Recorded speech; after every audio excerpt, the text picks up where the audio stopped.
tremblement de terre. Pourquoi Dieu permet ces fléaux destructeurs? C'est le thème d'aujourd'hui en espérant que vous soyez inspirés par ce sujet. Ce programme a été enregistré à l'origine par Ricardo Melo de l'Institut Namasté le 10 février 2023. Les audios sont préparés par des volontaires de la Pilule Inspirante. Notre équipe de collaborateurs a toujours besoin d'aide. Soyez vous aussi volontaires de notre cause. Rejoignez notre page sur Facebook, Pilule Inspirante. Bonjour mes amis, bonjour, je vous souhaite une excellente journée. Nous commençons avec beaucoup de joie une nouvelle pilule comme d'habitude. Tous nos souhaits de paix et de lumière à votre cœur et à votre vie. Aujourd'hui, nous allons parler du grand tremblement de terre qui a traversé la Syrie et la Turquie. Il s'agit sans aucun doute d'une tragédie naturelle venue de la nature aux proportions énormes. Au moment où j'enregistre la pilule, on compte près de 20 000 personnes désincarnées.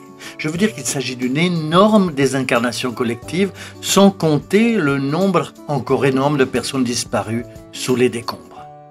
Et d'autres situations qui découleront de ce processus. Et puis bien sûr, les questions arrivent, comme elles arrivent toujours dans les situations de grande calamité. Pourquoi Dieu permet-il ce genre de choses? Quel est le but de ces catastrophes naturelles? Pourquoi tant de gens meurent-ils en même temps?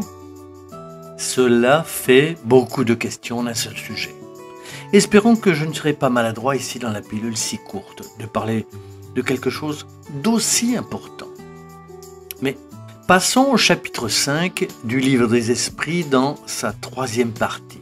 Attention, car je vous donne la référence pour votre étude. Le livre des esprits d'Alain Kardec, la 3e partie, chapitre 5, la loi de destruction. Kardec, à son époque, avait le même élan pour comprendre ces questions que nous l'avons encore aujourd'hui. Quelle est la fonction des fléaux destructeurs? C'est un fléau destructeur. Le tsunami de 2004, qui a balayé les côtes de l'Indonésie et de plusieurs autres pays avec près de 300 000 personnes dans une désincarnation collective, était un fléau destructeur, tout comme les inondations, les grands incendies, bref, des processus qui viennent de la nature et qui finissent par avoir un impact général. Pourquoi cela se produit-il? Tout d'abord, la loi divine est très parfaite et en même temps simple et complexe, car chaque cas est différent. Il y a plusieurs façons ou raisons pour qu'une personne soit affectée par un phénomène naturel de cette ampleur, qui peut se produire n'importe où dans le monde. Nous avons connu des périodes glaciaires, une infinité de possibilités qui peuvent me frapper, vous frapper et ainsi de suite.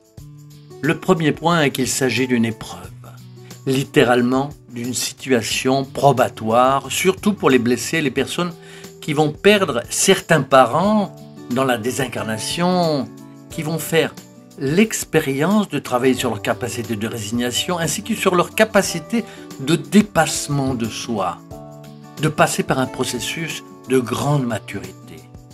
Je résume trop, La pilule est petite, il faut donc étudier. J'ai donné la référence, ou l'une d'entre elles, pour ceux qui veulent approfondir.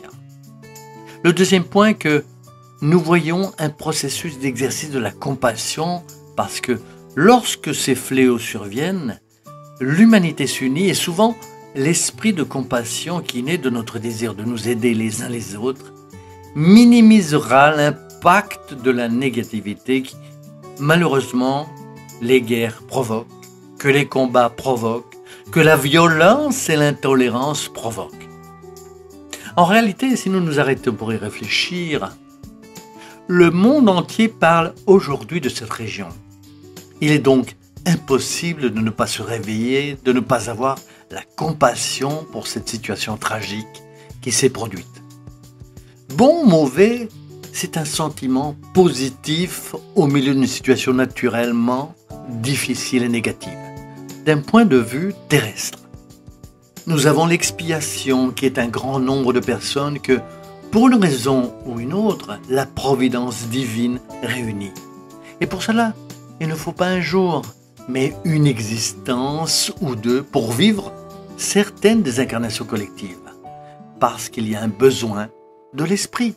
Souvent, l'esprit qui régnait à l'époque finit par provoquer certaines circonstances similaires au type de désincarnation qu'il subit aujourd'hui. Donc souvent, s'il a enterré des gens, aujourd'hui il désincarne avec des personnes enterrées. Souvent, cet esprit à l'époque a causé de grandes destructions de maisons. Aujourd'hui, sa maison est détruite. Il y a une raison parmi de nombreux facteurs. Il y a plusieurs autres raisons, mais le principal est que Dieu utilise des fléaux destructeurs pour faire progresser l'humanité plus rapidement. Avez-vous déjà entendu l'expression « Dieu écrit bien de travers » ? Beaucoup de gens essaient de le paraphraser en disant « Non, les lignes ne sont pas de travers, elles sont droites.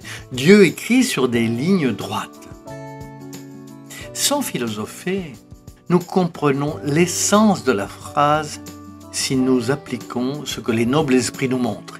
Ils essaient de dire que ce qui pour nous ici sur Terre est vu de façon absurde est comme si nous oublions complètement la présence de Dieu. Et tout le contraire parce que nous ne savons pas ce qu'il y a derrière ce processus qui nous attire vers ce genre de situation lorsqu'elles se produisent. Nous ne le savons pas parce que nous ne nous souvenons pas de notre histoire spirituelle antérieure. Puisque nous n'avons pas cette information, Dieu merci parce que nous pouvons à peine nous rendre compte d'une vie. Imaginez d'autres vies. Nous pensons que nous avons été lésés parce que ce genre de choses s'est produit. En résumé, c'est toujours une situation difficile pour tout le monde. Ce n'est pas le dernier fléau destructeur. Nous en aurons plusieurs autres, car toujours dans la nature, nous avons eu dans l'histoire de la Terre, malheureusement, l'homme n'a pas pris soin de la nature. Les fléaux destructeurs, malgré l'énorme douleur et les difficultés qu'ils causent, apportent aussi un certain bénéfice à moyen et à long terme, celui du développement de la technologie, l'augmentation de l'espérance de vie grâce à la recherche, malgré le coût élevé en vie humaine qu'elles finissent par engendrer. Donc, la qualité de vie, l'impact émotionnel sur les personnes concernées.